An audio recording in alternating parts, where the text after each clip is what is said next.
in the realm of death. Yes. Is it good? Oh, Yep, Ooh. yeah, oh, we're all there we good. are. Yeah, we're good. Okay. Zoom Ah. in. 3, 2, 1. And 0. Recording in Yes. progress. All right.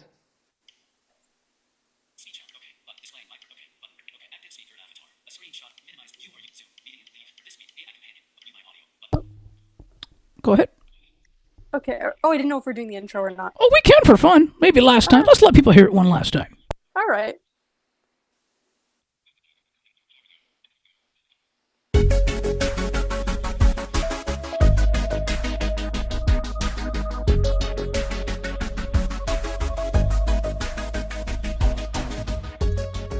Welcome to Ali and Makara's Books, part of the Broadcast Map Network, the show where the hosts discuss the books they've been reading throughout the week. Here are your hosts, Ali Musa and Makara Slobodian.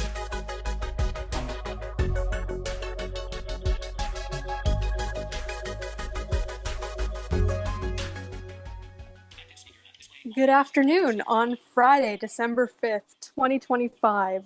On the Ali and Makara show, we will have an updated intro soon. Ali, always a joy to have you as my co-host. Absolutely, and I appreciate that. Same. You know what? We always look forward to being here in the studio, and we're in the studio here with us, and we're actually and feel free to fill the listener. We are also no longer the Broadcast Map Network, are we? No, that is true. We are the Musa Slobodian Network. More befitting of the content as the show that gave the network its name is not even the Broadcast Map show anymore. So, it all had to sort of shift. Yeah, and we also have a site for the network, I believe. We do. That is the Musa Slobodian Network.ca for all of the links to the individual show websites. It's a central location. And I think we'll also be doing some, highlights as well of, not, kind of like a coming up on there too. Yes, we will, absolutely. But for today, we are joined by Mike Feir, and we are going to talk all about audiobooks. Mike, thank you so much for joining us today. Oh, it's an absolute pleasure. Very happy to have you here. Yeah, well, I certainly enjoyed it. We did this last year, I believe, it was. I think we did. Yeah, we did. We did, right And, around the same time. Yeah, and I think 2 years ago too we did something. I think you and I have done something quite a bit in the past. Yes, yeah, absolutely. Yeah, and it's interesting. I've got so many audiobooks now. I'm up to like 1,800 and something last count. But I Christmas stuff I'm picky with, so I haven't really found tons that's new. But I still have all my old favorites, which we can go through. And Okay, what are your criteria then for Christmas things, or what books or otherwise, what really gets you into the holiday spirit? well, there's factual stuff sometimes, like nonfiction. So, for example, The Man Who Invented Christmas, all about Charles Dickens. I can't remember the author off the top of my head, but that was a very enjoyable Christmas book that really gave you a uh, better sense of Charles Dickens, the person behind The Christmas Carol and other stories. And so I very much like that. I do like audio dramas if they're sort of done well. Like some of them are really cheesy, and I don't, Hmm. they don't last long in my Audible library. But some of them are really really good. And Christmas seems to attract the best of people, so we do have a few of those. Books are a bit more hit and miss. I'm much more into nonfiction than fiction when it comes to Christmas books. But yeah, I do have a set of just favorite things, including a really unique one from Audible that is the most wonderful time of the year, and it's recorded by and Audible Narrators is the author name. So if you look for Audible Narrators, you would eventually come across this. It is basically a 1 hour. It's like roughly an hour and a half, give or take, And it's a bunch of the narrators you know through the Audible books, like Scott Brick, Kate Redding, just a bunch of the narrators that have read so many novels, Ari Friakis, and they just talk tell you about their what Christmas means in their lives, like some of their Christmas experiences. One of them I remember grew up, in as an American in I think it was Bermuda, and he related what Christmas was like in where there's no snow, right? You're in the in the tropics, right? And what that was like. And another narrator went to a mansion. They rented a mansion with the family, this big family, like 20 odd people, right? So what you can go to a hotel, I suppose, or you can rent a mansion. And they chose the latter, and they just had a holiday in what they briefly thought might have been a haunted mansion at Christmas time. So you get all these just really, the kind of stories that might happen once in someone's lifetime, but they're of course told by the consummate professional storytellers that can bring books to life, and it's just I don't get tired. The stories don't change. They've never done a sequel. I wish they'd do another volume of these. I would grab it up instantly, and it's just wow. Just neat to hear all like bits of the actual experiences of all these famous voices. Like I think too, Audible's pretty. You know what? Audible, it's great in general. You know what I mean? I think that's what and I always say it, but I feel like it's honestly there's just a ton of good content up there. Oh yeah, and even if you got all your books from Sela and never bought a book from Audible as such, there's so much else.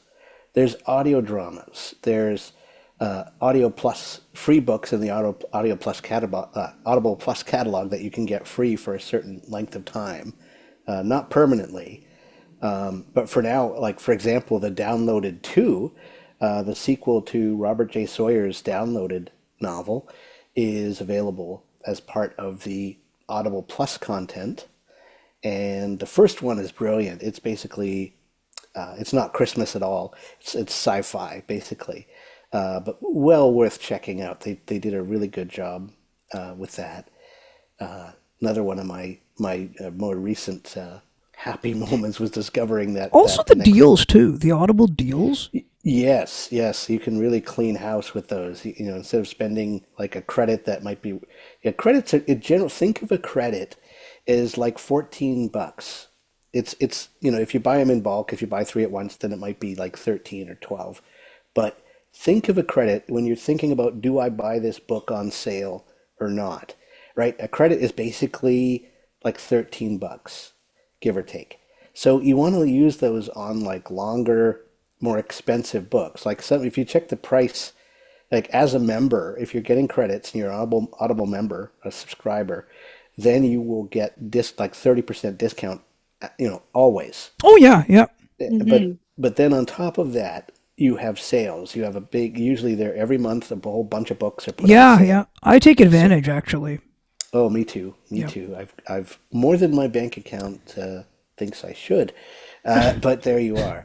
Uh, but Yeah, yeah, I even, you know what? Like, I even like sometimes I'll even like you always get the. And we'll get back to Christmas. Sorry, McCarroll, I'll let you get back to it here in a second. No, it's absolutely fine. Go on, because I had an anecdote with the whole like amount that like making your credit worthwhile sort of thing as well. So Oh yeah, yeah, no, please. and I also too, Mike. To be honest, like what I've also, I mean, you always get that 30%.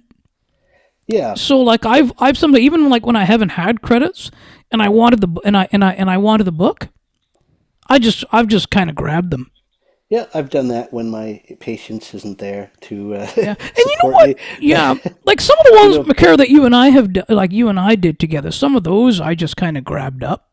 Like some Well, yeah, because oh, sorry, Mike. no, sometimes you really want to think about that though, because for example, one of my picks is the complete BBC Sherlock Holmes collection, no. done by Bert Coules. And within that collection, just to make it legally Christmas related, there is, of course, the Blue Carbuncle, wonderfully adapted. Probably the best adaptation of that I have ever heard. Just really well dramatized. And that, of course, is Sherlock Holmes and Dr. Watson basically sort of going in on behalf of a person who's been charged with stealing jewelry from this hotel where this Countess of Morcar was staying, and this precious gem has been stolen, and this guy who was a thief but has gone honest has been swept up as, and just immediately, you round up all the suspects, right? Especially when royalty is breathing down your neck, right? And that's what the police do. And of course, Holmes and Watson step in to save the day. And it's a good story, and it was just superbly acted. And that is, you'll find that in the complete BBC Sherlock Holmes, which is about 40, I think it's 48 and a half hours roughly. So 2 days of Sherlock Holmes, like all the novels, all the short stories, everything dramatized with the same two actors, Clive Merrison and Michael Williams as Sherlock Holmes and Dr. Watson, all the way through the Sherlock Holmes canon from start to finish. It's just brilliantly done.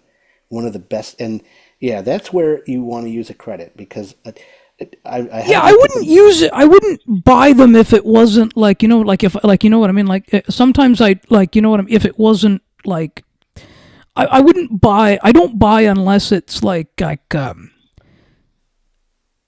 $30. I'll buy it. Yeah, I would hesitate, just depending on length and stuff though, because right, like if you just wait a month and then now you have a credit. Like I subscribe 2 credits a month, so that is you have 2 credits that you can spend on anything, and you don't have to spend them right away. So often what I'll do is I'll hang on to a credit just in case something comes up that I'm not in a position to grab later on. And Yeah, I used to do that too. Like they're giving me like a they're giving me we're giving you this offer for credit. So they're giving me like this 5 credit bundle. Nice. So I might as well just get them. Might as well just get the credits. And then my Audible credit for the month it does arrives on December the 6th. So technically I'll have 6 credits if I get them in the next couple days. Yeah. Oh, wow. Yeah, I can. Well, now that you can do everything through the app, it's easier than it used to be too. You never have to leave the Audible app if you don't want to. That's right. Yeah. So you can buy books. You can buy credits. Searching and sorting is very easy now. They've really ironed out all the kinks that used to be. They have. A lot of times, yeah. Like a lot of times, I like to go to the website, like on desktop. I like to do that because, if you do it through the App Store, through the device, through the Audible app, then it's the Apple receipt. Then Apple, it bills your Apple account, which is not bad. Yeah, but then what happens is that then you get the Apple receipt. Whereas if you do it from the Audible directly, you get the Audible receipt, and if there's ever and that sort of thing. I don't know. It's just I don't know. Yeah, it's ease of use versus exactly. For a lot of people, I've increasingly heard they just want to do everything from the app, and I'm so glad that they can. Yeah, that's how Apple really wins you over. Like if you look at the Books app, yes, especially if you're new, you might not know how to browse the web. You might not be ready for that big step. So of course you'll start using the Books app, and then only later on will you realize, oh, you could get books from Amazon Kindle and get the Kindle app and save a bunch in that department. And of course, Audible has many more Audible audiobooks and sales and different things. So it's worth your while to branch out.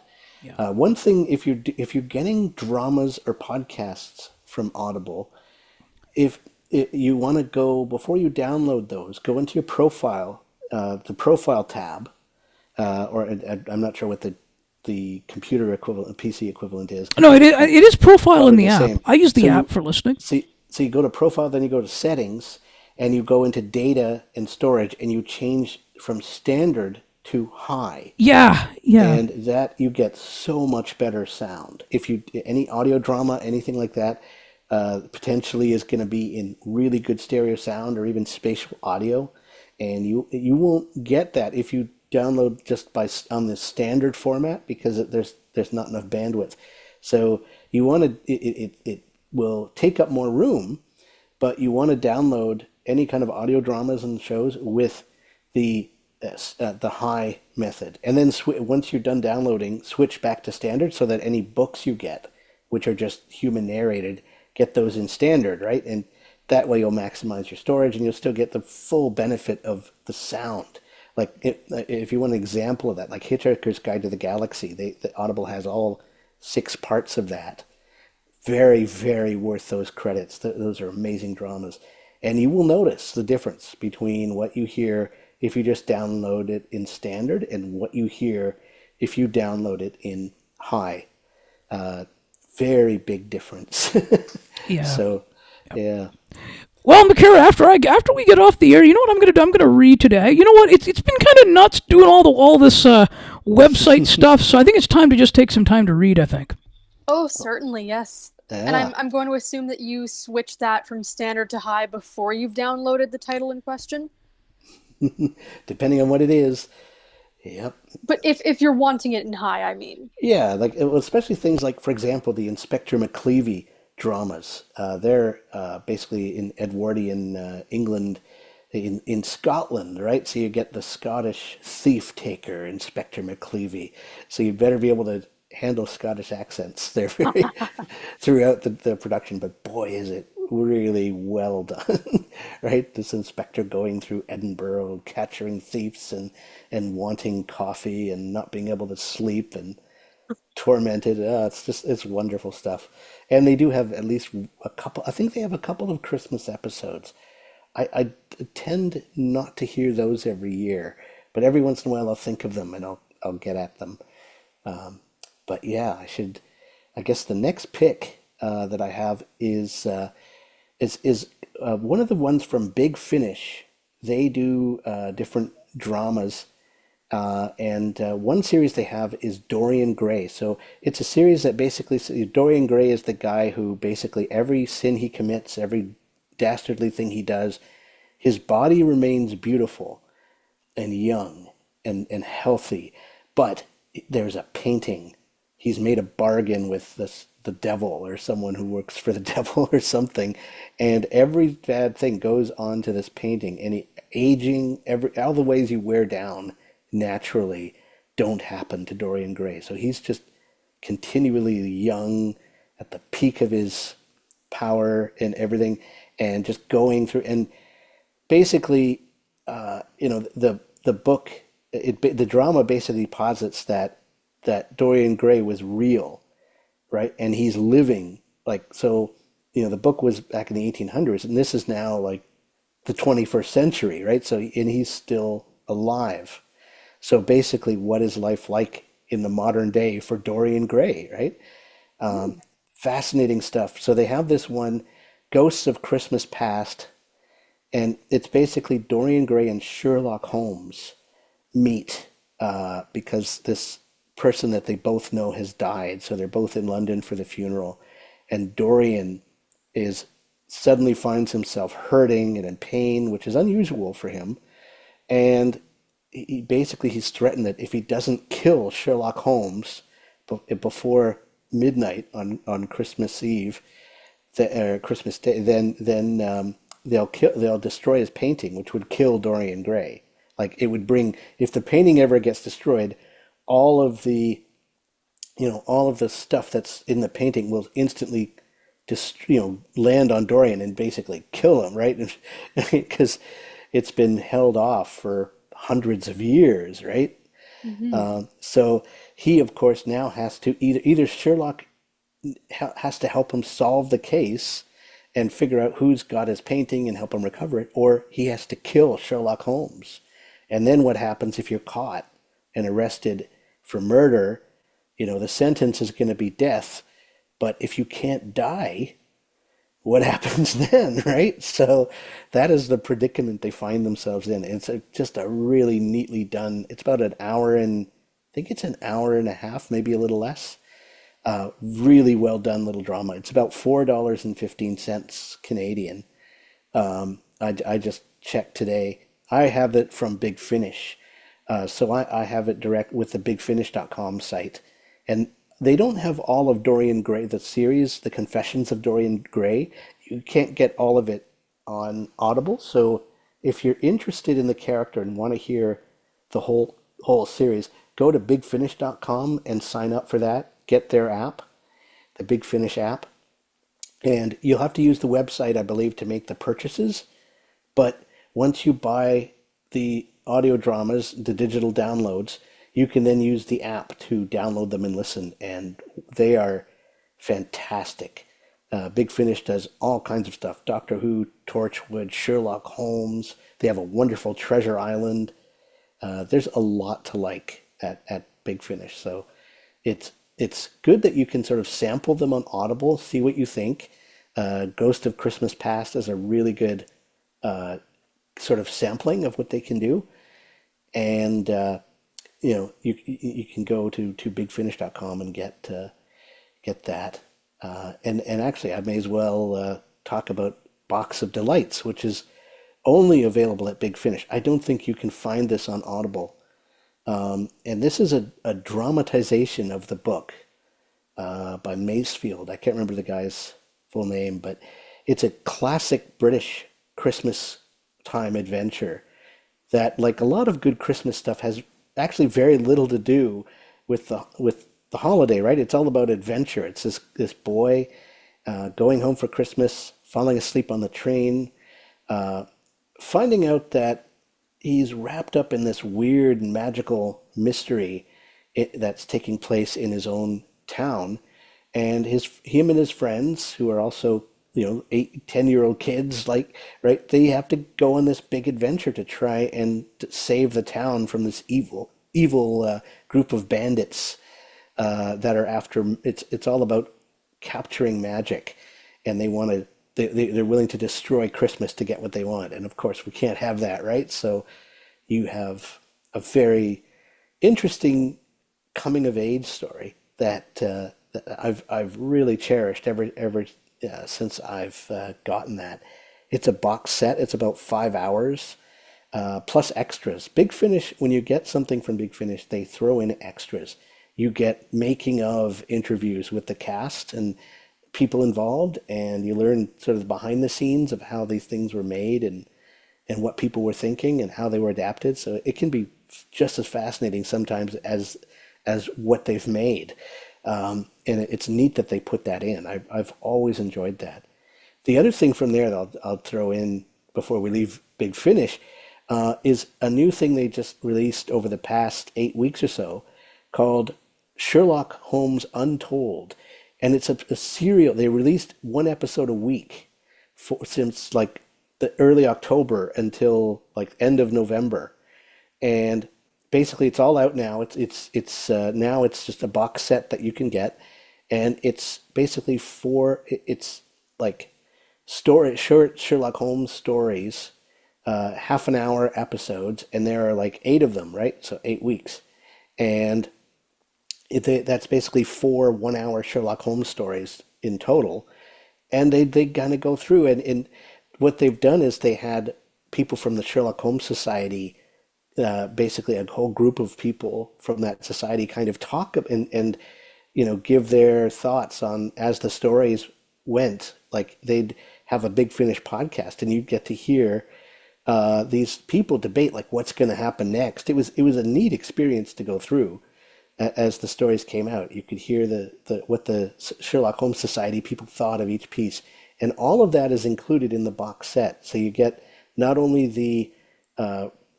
stories, but you also get this bonus content of all of these kind of things that they put in their main podcast, the shows, the interviews with the people involved, the interviews with the Sherlock Holmes Society. It's a really neat experience to to have. So very, very much recommend that. So that's a slice a little off the beaten path of Audible, but hopefully people can enjoy that because they do a wonderful job whenever they do Sherlock Holmes related stuff. And there's tons more there. There's tons more at Big Finish. It's all very intriguing. Yeah, I guess if we're going back to Audible, um, let me just. Jump back 30 seconds. Play A Christmas Carol by Charles Dickens. Play The Most Wonderful Tales of So the Year. yeah, Play A Christmas. Play The Confessions of Dorian. Play A Christmas Carol. yes, A Christmas Carol, the R.D. Carstairs version of A Christmas Carol on Audible. It's a really neat adaptation, and it's got really good acting. John Cranham is in it. I can't remember all the actors now, but there's some really famous. If you know your British actors, right? There's some really famous ones in here, and they do. It's like a 3 hour, 3.5 hour kind of adaptation of the Christmas Carol. So it goes into more detail than some, and it's done in like full, really good sound, and it's just it's magical. They've done such a good job with it. There's a bit of music here and there. There's really good acting all the way through, and you get the really good soundscaping as well. So just a nice version of A Christmas Carol on Audible that I keep on my phone, and every year I hear that because it's just excellent. And it was an Audible original, like it was made by Audible UK. So I don't think you can get it anywhere else.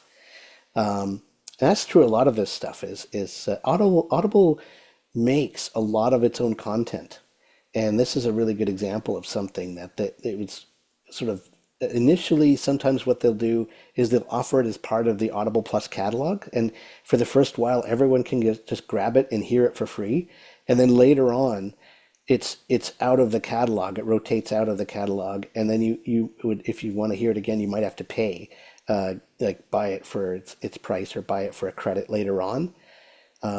So that's basically true of just about anything in the Audible Plus catalog, with the exception of some podcasts. For example, there's one podcast called Christmas What the Fa La La La La, and that gets into some of the British traditions of Christmas and just talks about where they come from, how did it all start, where did they originate from, and that's another just gem that is in the Audible podcast area that you can get, and those are always free. I've never seen a podcast have to be paid for. They're always in the Audible Plus kind of zone. So, and they have lots of really interesting stuff in that department too. So if people haven't looked at that space in Audible, they should, because there's lots of listening there. If ever a service was worth subscribing to, it's Audible. Oh, it is. It is. Yeah. Absolutely. Yep. Oh, yeah, And big time. they really seem to be getting into even more of their original content nowadays. Like it's always kind of been there, but they seem to really be ramping it up now. Yes, they've just come out with the Harry Potter adaptations. That's right. Yes, Yeah. there's a new updated like Pride and Prejudice recently too. But yeah, the Harry Potter's like the big one that you see everywhere, ads and things. Yep. Yeah, Yep. just in your home tab. Mm-hmm. Yep. Can't escape it. Oh, no. Here's my recommendation to you. Yes. Yeah. You know I have one. Yeah, of course, of course. Check it out. Check it out, and see what you fill us in on what we like from their suggestions. Absolutely. Yeah. Yeah. There's so much there. It's just endless. It really is. And they keep adding more and more stuff. They did a really good version of Ender's Game a while back, which is a classic sci-fi story, that is about this boy that grows up to be sent up to space school as a child to help basically win a war for the human race, and it's really kind of deep. Looks at a lot of psychological questions, morality questions. How far would you go to save the Earth? Who would who might you have to sacrifice? What morals might you have to sacrifice in order to get a bunch of kids to help you save the Earth, right? So, yeah, a lot of fascinating stuff there on Audible. That's for sure. And what do you think of the filters in the library section of the Audible app?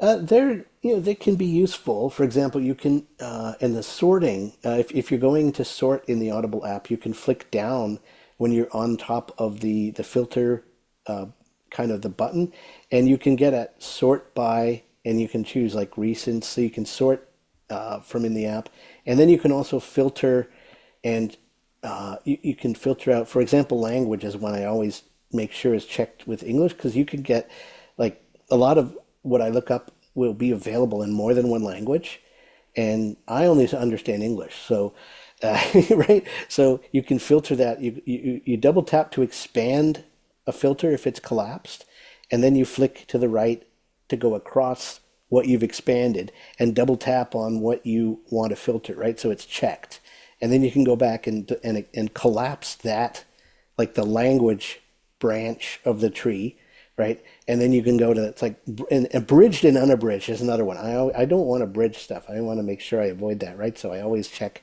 unabridged.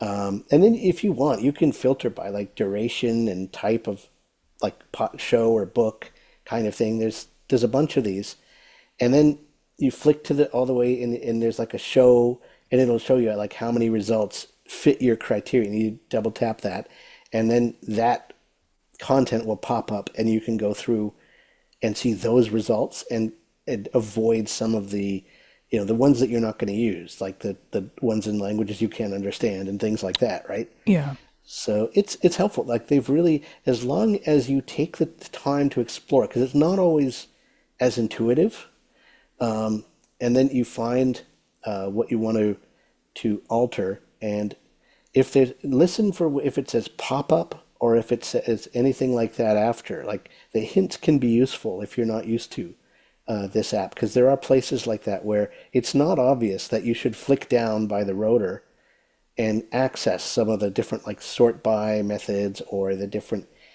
things like that. So I think the hints could be tweaked a bit to be a bit better.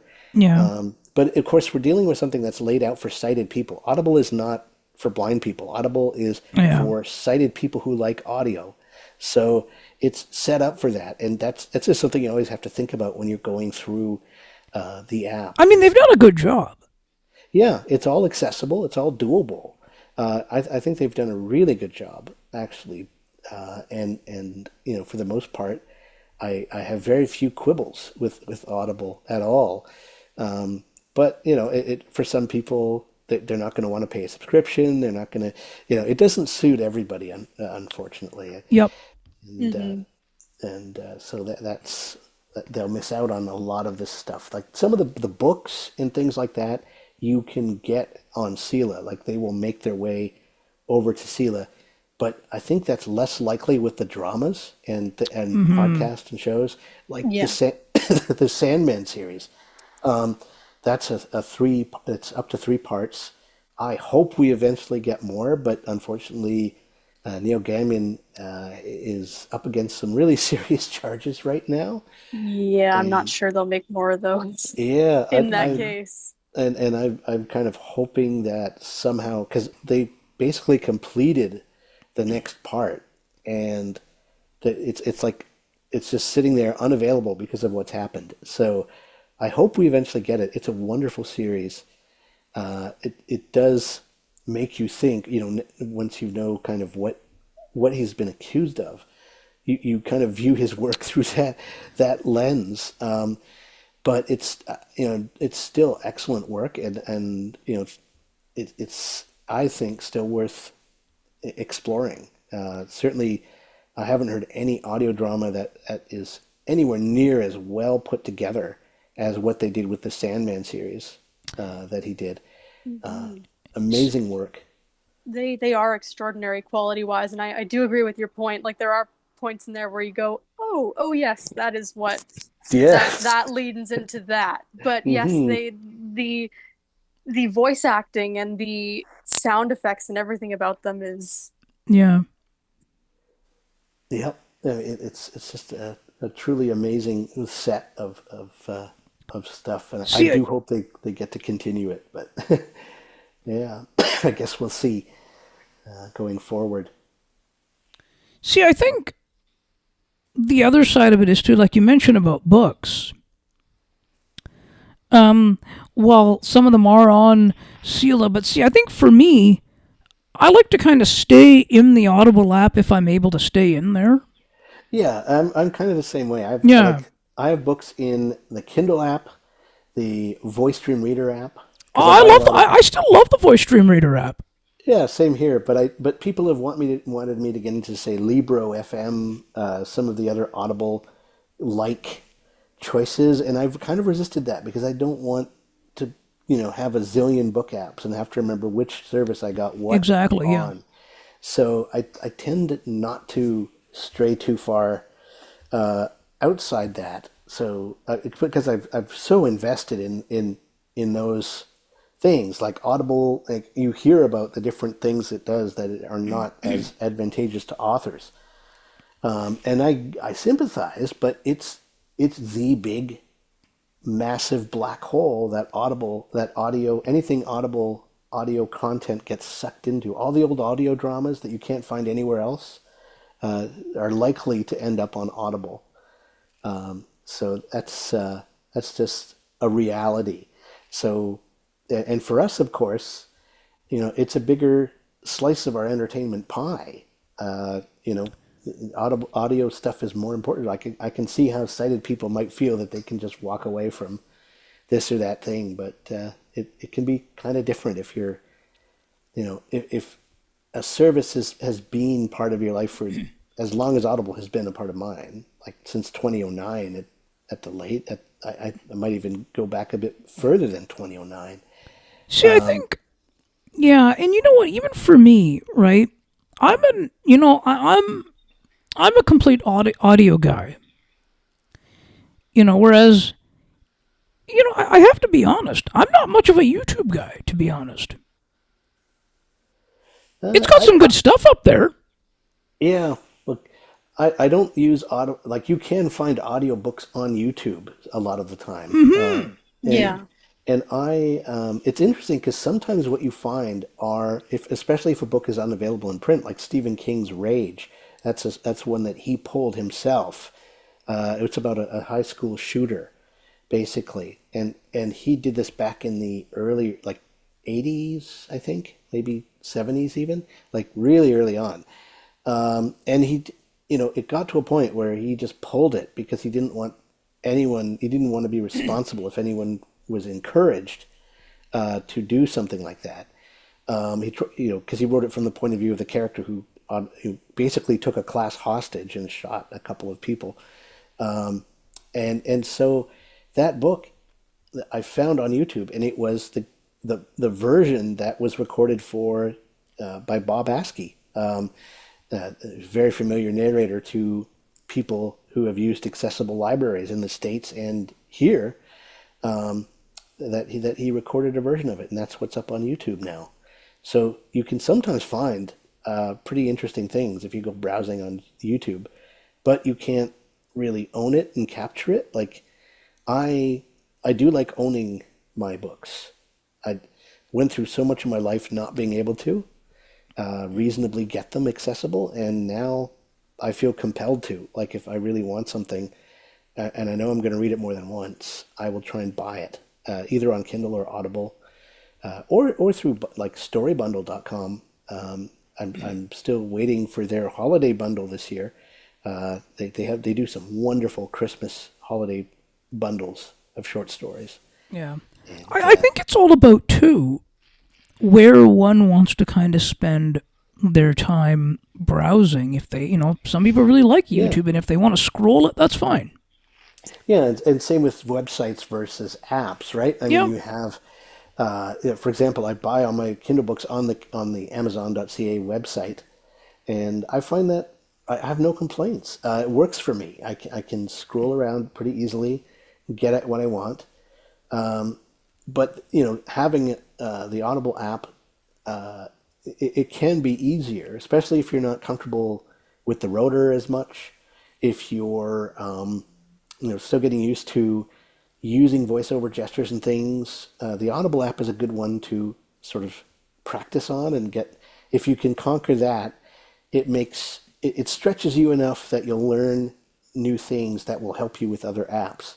So it's one I kind of recommend for beginners as well, as something that will lead to learning that will be useful, and of course lead to very interesting audio. So you get rewarded, which I also look for when Yeah.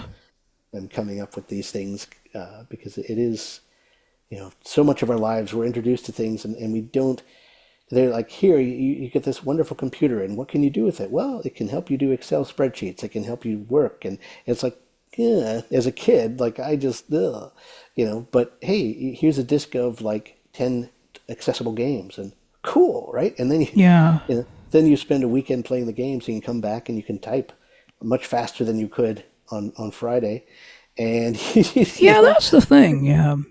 it Yeah. helps if you have something that you really that is in your interest to pursue when you're learning tech, and books is an easy one to sort of dig into, and you'll put in the effort, to learn how to use something like Audible, because then you get like loads of listening right at your fingertips. Yeah. Exactly. Yeah. Transferable skills, yeah. Transferable skills. And especially with like something like pre-Audible, like you were kind of saying, Mike, it was pretty difficult to near impossible to get books and things in accessible formats that you wouldn't have to just return, right? So Yeah. it's a huge thing to be able to own the things that you're interested in and that you have that as a resource. Now, the one thing with Audible books that I would caution people is, if you ever need to know how something is spelled, that's where they kind of fall down. Yes. So, and Yes.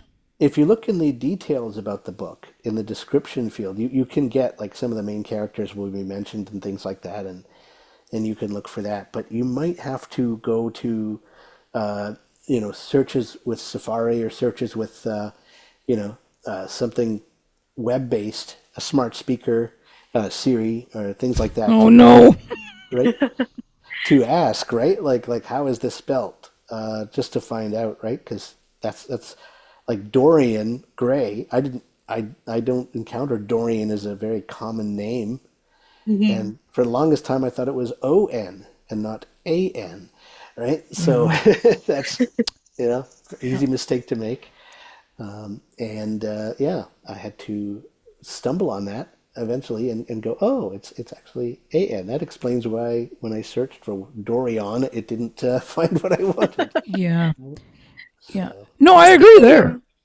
Speaking of smart speakers for a moment, Allie, you might know what I'm about to ask. Oh Mike, no. what is your opinion of listening to audiobooks on your smart speaker? Oh no. okay, well, um, I knew you were gonna go here. well, let's see. I mean, I wouldn't kind of gravitate to that myself, I but see. There you go. because it's just more portable on my phone, right? Yeah. But Yeah. Yeah. the other side of that is, on a smart speaker you can get better sound in a room.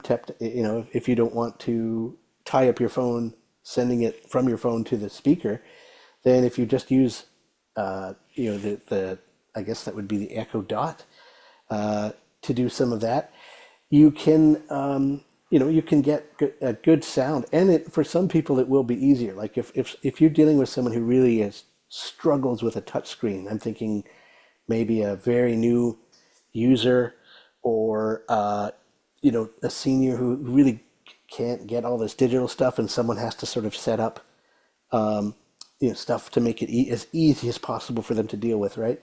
Then a smart speaker could be a gateway for them, at least in their own place, to have some of this stuff on tap that normally you'd have to learn a bunch more gestures and things. Instead, you can learn audible commands and ask the speaker, read this book, and you can skip around. You can say move forward, move backward by chapter for previous chapter. Like there are, it's clunky. I consider it more clunky than what I can do with my Audible app. Yeah, I yeah. feel much more in control using the app. It really does pay to learn the touchscreen. You can skip forward and back. You can go into settings and adjust how far you skip forward and back. You can move by chapter. You can get at the list of chapters and flick through and find out how many parts jump to different episodes. If it's like a drama kind of thing where you have different stories, different episodes, right? So it really pays to access a touchscreen and learn how to do it and get at your books that way. You have much more navigational control. Yeah, and see, McCara, I knew you would ask that. Well, I wanted to Yeah, to get another it's perspective just Oh, to yeah, see. I know, and that's absolutely. okay. But yes, it's treasonous. That's what it is. No, honestly Oh, though, no, but honestly, I do appreciate you asking that though. it's Yeah. different. For Yeah, people like and you know what? and I thank you so much. like No problem. this is a kind of example where for us techno nerdy, like I got my first computer at age 10, right? I've been using tech all my life. The pandemic hit, and I was a deacon at my church, and I ended up helping a lot of sighted people find their way around online shopping for the first time because they just never had to do it before, right?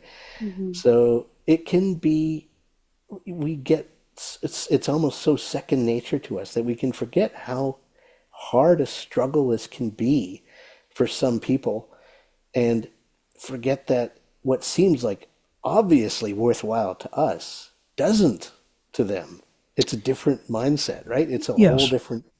different frame that you're coming from. So, yeah, I struggle with that all the time as I'm working on the fourth edition of my book. It's so easy to just presume something is dead obvious, and I don't have to write about that, do I? And yes, actually, yes, I should. Right? It's usually the answer. As I'm learning painfully, I'm putting in a section of my book now that has to do with apps and just the elements of apps. So with Audible, you have the search button, you have the tabs at the bottom. What are tabs? How do they work? You go in through that and the edit field and how do you get in and out of that?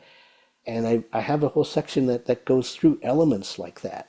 And I just thought it was obvious before now, but I got a couple of people saying, hey, what's this? What's that? How do I, right? What are the parts of an app that I have to know about? Okay, well, another section to add to the book, right? So, yeah. Anatomy of an app. Yes. Well, McCara, tech extravaganza ideas coming. Yes, absolutely. And speaking of kind of tech and that whole thing, what kind of prompts you, Mike, when you're thinking of new things to add to each edition? As you said, you're almost on the fourth edition of your book. How do you kind of keep up with what needs to be added in each new one? Well, I have to experience, in terms of the iOS editions, I have to experience that before I really understand it. Is this going to break people's experience? Like if they go through my previous edition, has Apple changed stuff that's really going to affect what they experience? So that's number one in my mind as I update editions. The other thing is I get feedback. Like in my last edition, I added a section, two sections, one on the economics of owning an iPhone, and one on living well with an iPhone, like just general principles of how do I have this in my life and not be a total jerk about it, right? So I wrote sections about that. There's another one in there about avoiding scams. Like more and more people are afraid and have been scammed and falling for these things. So I wrote a bit about that. And this is stuff that I had presumed there was enough help elsewhere about all this stuff, but it's not reaching. Clearly, I'm getting emails from people saying, "Please add this. Please tell more about this," and that's a big source of what I add is as a result of feedback. So if people read my book and find it lacking something, please tell me. And if I can, I will try to rectify that. So the fourth edition is in work. It's a bit slow now, but it will pick up. Apple will be introducing more stuff probably in this coming year. I anticipate things really picking up, and then we will see. I'll either release an edition next May for iOS 27, or maybe the year after that for iOS 28. It just depends on how much Apple introduces, how quickly, among other things. So that's kind of where that is. And if people have other suggestions, I can, and I don't care how long the book is, as long as it has what people need and is easy to navigate, right? So that's kind of what I'm after. I hope no one has brailled it into physical braille. Oh no! That would be huge. Oh no! Please. And this is again where audiobooks can really shine. Like I've got a book called Jerusalem that's a very strange one, and it's narrated by Simon Vance, who's a very famous narrator. It's like 60 hours long, and I can't even imagine how big that would be in Braille. That would be like a multi-volume house-building kind of book that you could, like some of these can be absolutely massive. No kidding. Exactly. Yeah. And that's one of the beauty of credits, right? Because the bigger something is, the more expensive it's likely to be. So if you're really after something long, in the 40-hour plus range, you really want to use a credit for that, most likely, unless you catch it on sale. Sometimes the big things go on sale, but yeah, that Exactly. it's worth that. Adding stuff to your wish list is worth doing. Yeah. Yep. Yep. Well, Makara, it's that time in the show again. It is on to our schedule. Now, Ali, what is coming up on the Ali Musa show? Oh yeah. So on on Monday, December 15th. Yes, the real December. The real December, yes. We are there now. Oh, we are. There. Yes, we are. We are. So we're gonna go around the news again with Becky Coles, and we'll get into, perhaps we'll get into some holiday stuff as well. And then of course, then on February 2nd, so far, we're gonna do another Leafs and Raptors, and of course preview the Jays Springs training, probably with Jim Taddy, because he'll be back then. Exciting stuff. Wonderful to know you've got a few lined up. And there will be an update for going out about that, about the schedule so far. So what do we invite people to do? Subscribe to the newsletters. And what's coming up on the Ali and Makara show? Yes. We've got our regular Sunday show. That'll be at 3:30 p.m. Eastern on this Sunday, December 7th. And we'll be discussing Aaron Davis's Morning Has Broken. Ooh, that sounds painful. It's actually, yeah. I mean, it's kind of like it's kind of interesting though. It's a little bit of. What does a morning sound like when it snaps? I mean, don't they always? Oh yeah. Well, if people are looking for future events to listen to, I do have one that's coming up. There's Mushroom FM is having a holiday countdown. It's a tradition every year. You can vote now at mushroomfm.com/countdown2025. Vote for your favorite 10 Christmas songs. And my wife Sarah is part of this. She is on Mushroom FM, and she's one of the people that are going to put the show together. They're going to tabulate all the votes, and they're going to play the top 100 Christmas songs on Saturday, December 20th, starting at 7 a.m. in the morning and going to like 5 p.m. in the evening. So it's a long process counting down all those songs. But Yeah. there's Christmas, there's socialization on Mastodon. There's questions. You can participate by email. You'll be assigned, if you vote, you'll be assigned a table, and so you get a virtual table. You score Christmas crackers for participating. For your table, and it's always a lot of fun. So yeah, hopefully people can enjoy that. Yeah. And the books panel. Sounds fun. Yeah. And the books panel. Yes, we've got a panel on December 26th, Boxing Day. We'll be discussing Canada by Mike Myers. And of course, even before that, next week, we've got a Textravaganza coming up on Wednesday, December the 10th. And that'll be to do with, see if I can remember, I haven't looked at the reminders lately. That's the switching accounts. It's something to do with email. Allie? I don't remember myself, but yeah. Okay. I think you're right. I think you're right. Definitely keep an eye out for that. 1 to 3 p.m. Eastern. Yeah. Feel free to put a link to the top. Yeah. Feel free. What you could do is to check that that list, and then and put a link to that. Yeah, I will do that.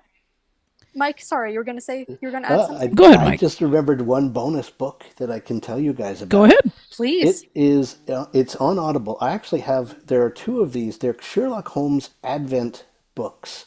Basically, they are traditional Sherlock Holmes stories, and there are enough of them to basically you can have one every day, and you read the beginning of the story, and then you pause, and I wait till the next morning to give myself time to think.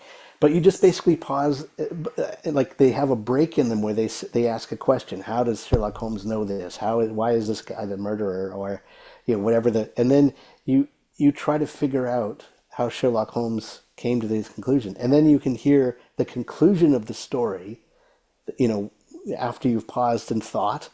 And you have one story every day from December 1st through till Boxing Day.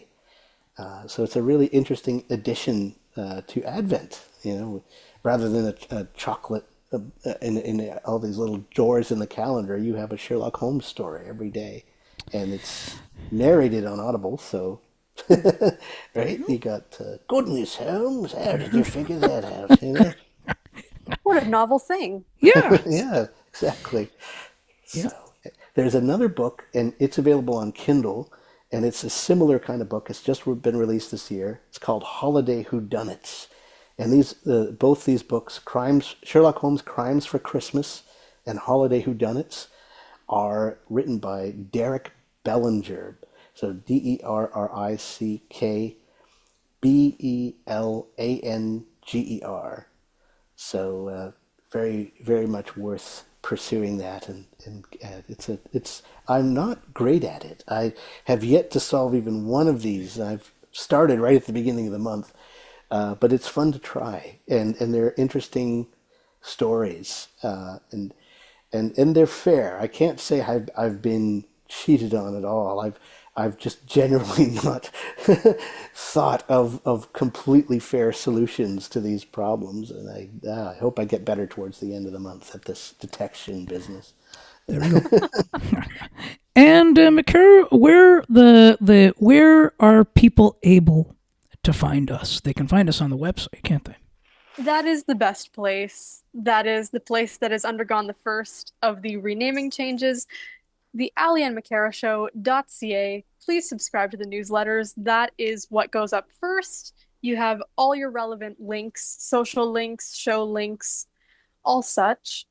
We've got the WhatsApp group, the Allie and McCara Show. That is a good place for engagement if you want to chat with us, if you want to drop some book recommendations. We also always put the links to the shows up there as well. We have the YouTube channel. You can listen there live if you're not listening on the audio stream, or check out the shows later. We've got Facebook. We've got Mastodon. We are still on Discord, the Ali and McKara Show. We're back there. We are back there. We won't promote it as heavily. We won't enforce it like we were before. But No. We won't enforce it. But if you're there, we want you to come hang out with us. Yeah, if you're kicking around on there, do join in. It's a fun time, I think. And we've discontinued the Messenger. Yeah. And of course, we've got Apple Podcasts, Amazon, Spotify, iHeart, TuneIn, all those good places. Basically, wherever you can find that Apple directory, you can find us. Yes, and you and I will be back. We will on Sunday. We'll be back on Sunday. And Mike, thank you so much for coming in, and look forward to having you back in the future as well. Well, it's an absolute pleasure. I'll be happy to come back, and hope everyone has some really good holidays this year. Yeah, same to you, and thank well. you so much for your time. An absolute pleasure.